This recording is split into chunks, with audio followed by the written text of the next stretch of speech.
Halo, apa kabar? Kembali lagi di video pembelajaran sejarah. Nah, kali ini kita akan membahas materi sejarah Indonesia kelas 12, yaitu mengenai perjuangan menghadapi disintegrasi bangsa.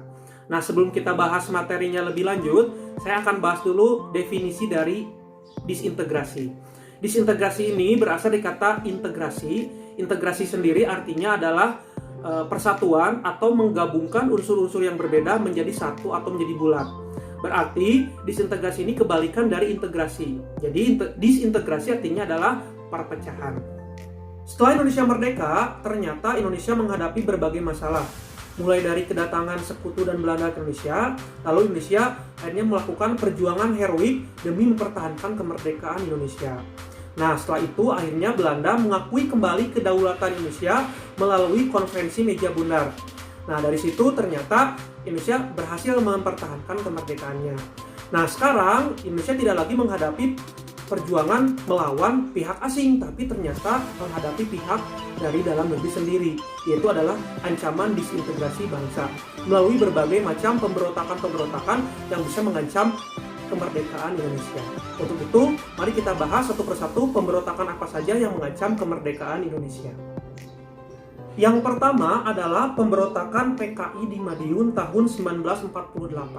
Nah, sebelum kita bahas mengenai pemberontakan tersebut, saya akan bahas dulu mengenai sejarah PKI secara singkat ya. Jadi, PKI ini berasal dari sebuah organisasi yang bernama ISDV.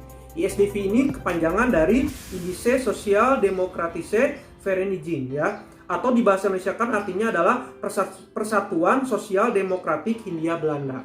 Nah, jadi ISDV ini didirikan tahun 1914 oleh Henk Snevely.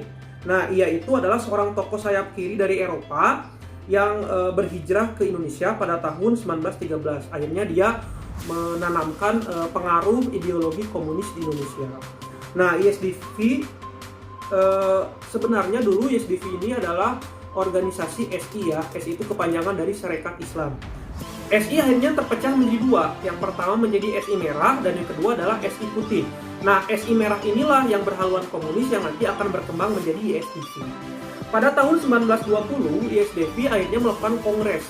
Dan dalam kongres tersebut akhirnya ISDV berubah nama menjadi Partai Komunis India atau disingkatnya menjadi PKH, di mana Semaun sebagai ketuanya. Nah, ternyata PKH ini adalah organisasi komunis pertama di Asia yang diakui oleh komunis internasional. Setelah itu, pada tahun 1924, PKH akhirnya diubah menjadi PKI atau Partai Komunis Indonesia. Nah, sekarang kita akan bahas tentang pemberontakan PKI di Madiun ya. Pemberontakan PKI di Madiun ini terjadi pada tahun 1948, dilakukan oleh PKI dengan bergabung dengan Front Demokrasi Rakyat atau disingkatnya FDR. Nah, FDR ini didirikan oleh Amir Syarifuddin. Nah, kenapa terjadi pemberontakan PKI di Madiun? Ini latar belakangnya ya. Jadi dilatar belakangi oleh jatuhnya kabinet Amir Syarifuddin yang tidak lagi mendapat dukungan dari kabinet. Nah, Amir Syarifuddin ini tidak setuju dengan kabinet baru yang dipimpin oleh Muhammad Hatta. Setelah itu, tokoh lain dari PKI yaitu namanya adalah Musso mempunyai gagasan untuk melakukan fusi atau gabungan ya antara tiga partai berhaluan komunis sosialis. Yang pertama adalah PKI, Partai Komunis Indonesia, yang kedua adalah FBI. FBI itu kepanjangan dari Partai Buruh Indonesia, dan yang terakhir adalah PSI atau Partai Sosialis Indonesia. Dan akhirnya ketiga organisasi komunis tersebut mendirikan sebuah komite Front Nasional. Di bawah pimpinan Musso, PKI banyak melakukan demonstrasi-demonstrasi, lalu juga pemogokan kaum buruh dan kaum tani. Musso pun menjadikan PKI sebagai pihak oposisi pemerintah dengan melakukan berbagai kritik.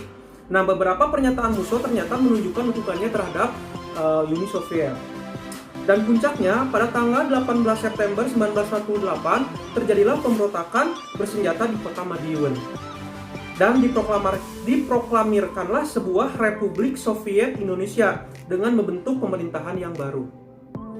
Karena dianggap mengancam kedaulatan Republik Indonesia, akhirnya pemerintah berupaya untuk meredam aksi dari PKI ini. Nah, salah satunya dengan cara mendekati Musso, tapi ternyata mengalami kegagalan. Jadi pemerintah melakukan diplomasi dengan Musso, tapi Musso menolaknya, justru musuh ini melakukan berbagai tindakan-tindakan yang justru berbahaya terhadap rakyat. Salah satunya adalah melakukan pembunuhan terhadap para pejabat, lalu juga membunuh tokoh-tokoh yang dianggap anti terhadap komunis, bahkan membunuh para kaum santri.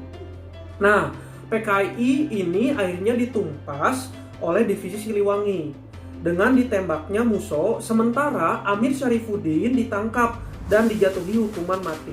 Sedangkan tokoh-tokoh PKI muda seperti Aidit dan Lukman melarikan diri. Yang kedua adalah pemberontakan DITI.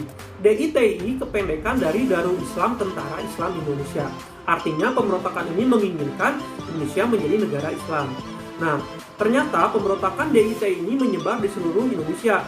Yang pertama kita akan bahas adalah pemberontakan DITI di Jawa Barat. Pemberontakan ini dipimpin oleh Kartosuwiryo, dilatar belakangi oleh perjanjian Renville, di mana isinya adalah TNI harus meninggalkan daerah yang dikuasai oleh Belanda. Nah, ternyata Jawa Barat ini adalah wilayah yang dikuasai oleh Belanda.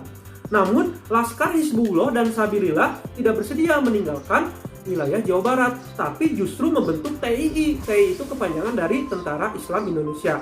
Kemudian, pada tanggal 7 Agustus 1949, dibentuklah Darul Islam di Tasikmalaya.